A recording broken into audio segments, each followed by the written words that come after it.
Hello, 7th grade students. Here are your practice problems for today. Your practice problems are also the review that we are working on for Chapter 1A, and it also includes a self-quiz at the end of these practice problems.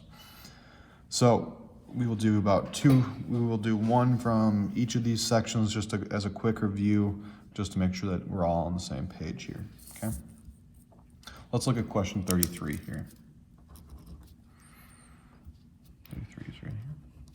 I have the absolute value of -7 is greater than or less than or equal to the absolute value of 6. Now I know that the absolute value of -7 is actually 7. The absolute value of 6 is still 6.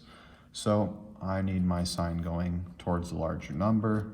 7 is larger than 6. If I have my 1-5 practice problems here, let's do question number 5, okay?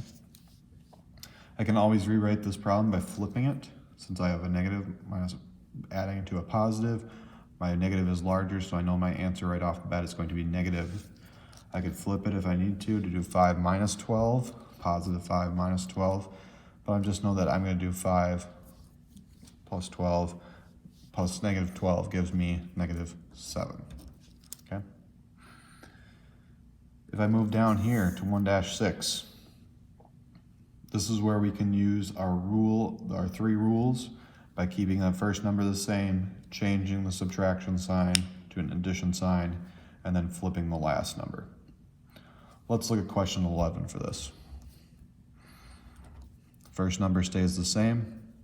I change my subtraction sign to an addition sign, and I flip my last number. This is also the karate chop math.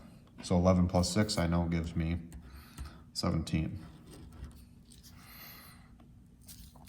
If I'm doing my multiplication and division rules down below here, I know that if I have 2 positives multiplied by each other, that gives me a positive number. If I have 2 negatives multiplied by each other, it gives me a positive number.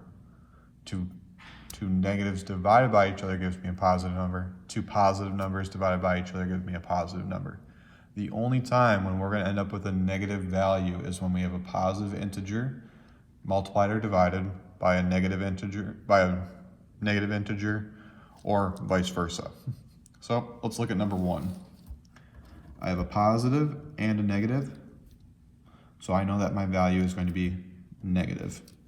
Now I can simply do 8 times 4. I know that 8 times 4 is 32.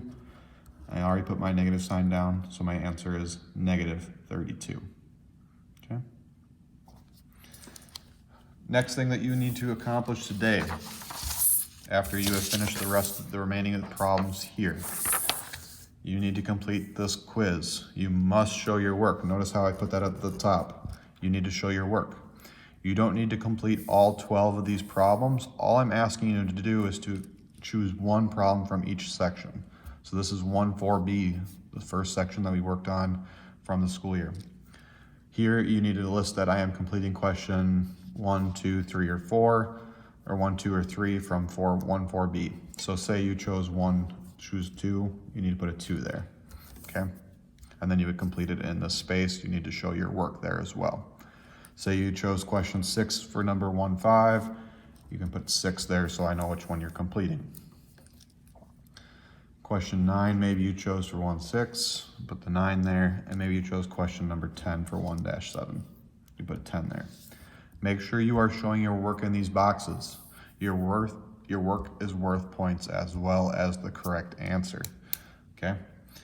If you guys can put your name at the top of this paper too, that would be great. That way you can receive points for that as well, because this page will get ripped off from the packet when we are done. Make sure that once you have this page completed from your packet, it goes back in the red folder to be included in the material drop on Monday, so that way the bus can pick it up, and that way you can receive points up for it as well. If you guys have questions, make sure you guys rejoin the Google Meets to have them answered. Go look on this self-quiz, and make sure you guys complete the rest of this. Thanks, guys.